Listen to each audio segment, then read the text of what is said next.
Hello नमस्कार, स्वागत आप सबका आपके अपने उत्कर्ष यूट्यूब चैनल पर। और मैं हूं आपका होस्ट दोस्त नरेंद्र चौधरी। और भाई साहब, राजस्थान के अंदर वैकेंसियों की है भरमार, और उस वैकेंसियों की भरमार में एक सेगमेंट आता है अपने टीचर वैकेंसी का। जी हाँ, राजस्थान के अंदर वर्तमान में रीट का नोटिफिकेशन आ गया, जिसके आधार पर थर्ड ग्रेड की वैकेंसी भी आने वाली है। संस्कृत विभाग के अंदर थर्ड ग्रेड की वैकेंसी आ गई, तो राजस्थान आरपीएससी के द्वारा सेकंड ग्रेड वैकेंसी का नोटिफिकेशन भी जारी किया गया।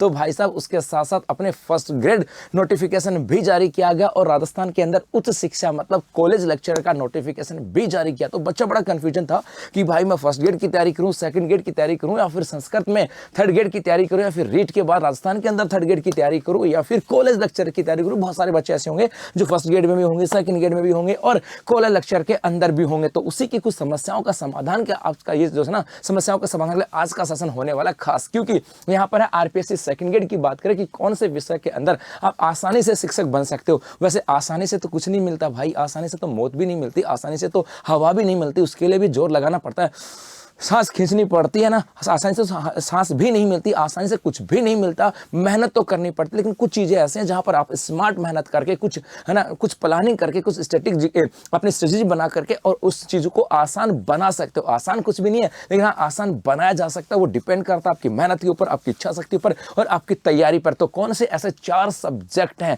कौन से ऐसे चार सब्जेक्ट हैं जहाँ पर आपकी यदि प्लानिंग बेहतर है तो आप जो ना, आप वहाँ पर सिलेक्शन लेने के आपके चांसेस बढ़ जाते हैं। उन्हीं की चर्चा हम लोग करने वाले हैं। यदि हम बात करें अपने सेकंड ग्रेड की, तो सेकंड ग्रेड के अंदर टोटल 2129 मतलब 2129 पद यहाँ पर आए थे, और उनमें से हिंदी की बात करें 288 पद थे। यहाँ पर हिंदी की बात करें 288 पद थे। मैं ये क्यों कह रहा हूँ कि हिंदी जो है ना, ये थोड़े से आपके लिए आसान हो सकते हैं, क्योंकि मुझे पता है आप लोग तैयारी कर रहे होंगे, 100% आप तैयारी कर रहे होंगे। और तैयारी के अंदर आप जब भी तैयारी कर रहे होंगे ना, आप लोग कहीं ना कहीं एक कंपलसरी पार्ट के अंदर हिंदी को पढ़ते ही आए होंगे। जी हाँ, हिंदी को पढ़ते आएंगे। यदि आप में से कोई बच्चा जो आपके टीचर बनने की तैयारी कर रहा है, लेकिन वो पटवार की भी तैयारी कर रहा होगा, इससे पहले सपोज करो वहां भी हिंदी आई होगी, या फिर एसआई की तैयारी की होगी, वहां पर भी हिंदी आएगी, या किसी दूसरे एग्जाम की तैयारी की होगी, वहां पर भी कहीं ना कहीं हिंदी में ग्रामर का पोर्शन आया है। या फिर यदि वो रीट की तैयारी कर रहा होगा तो वहां पर भी हिंदी ग्रामर पढ़ा। इसका मतलब हिंदी जो है, इसके अंदर आपकी तैयारी तो पहले से है।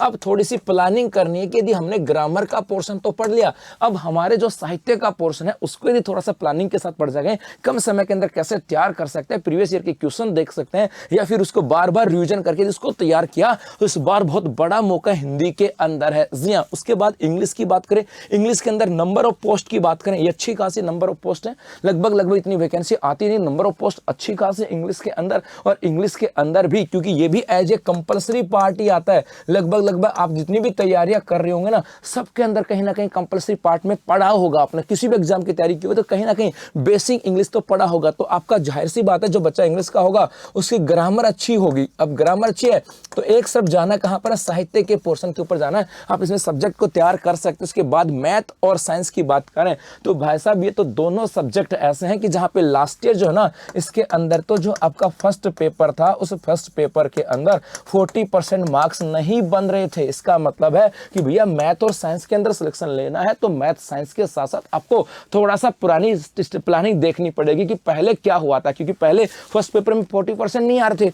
तो यहाँ पर इसका मतलब है कि आप यदि जीके के ऊपर देखोगे, जीके पर सुधार करोगे तो चीजें हो सकती है। मतलब हर एक सब्जेक्ट में नंबर ऑफ पोस्ट अच्छी है, हिंदी में भी अच्छी है, इंग्लिश में भी अच्छी है, मैथ में तो शानदार पोस्ट है। और मैथ के अंदर लास्ट ईयर तो पोस्ट खाली गई थी, क्योंकि जीके के अंदर 40% मार्क्स नहीं थे। तो जो बच्चे मैथ के होंगे ना, वो आपके सब्जेक्ट के साथ साथ थोड़ा सा जीके वाले पोर्शन के ऊपर भी फोकस करना, क्योंकि जीके से आपकी मेरिट बनेगी। यहां से याद रखना, क्योंकि सब्जेक्ट, पर्टिकुलर सब्जेक्ट जो होता है ना, उस सब्जेक्ट के अंदर किसी के 1 नंबर कम, किसी के 2 नंबर कम। वास्तविकता है या तो बच्चा सब्जेक्ट के अंदर सबके बराबर नंबर आते हैं, या फिर एकदम से कमजोर होता है। लेकिन यहाँ पे मेरिट जो बनाने वाला होगा ना चारों के अंदर, वो आपके जीके वाला पोर्शन भी होगा, ये भी याद रखना। तो यहाँ पे जीके वाले पोर्शन के ऊपर भी थोड़ा सा फोकस आपको करना होगा। कहीं आप सोचो कि सब, क्योंकि प्लानिंग जो है ना, ये प्लानिंग ही सफलता दिलाती है।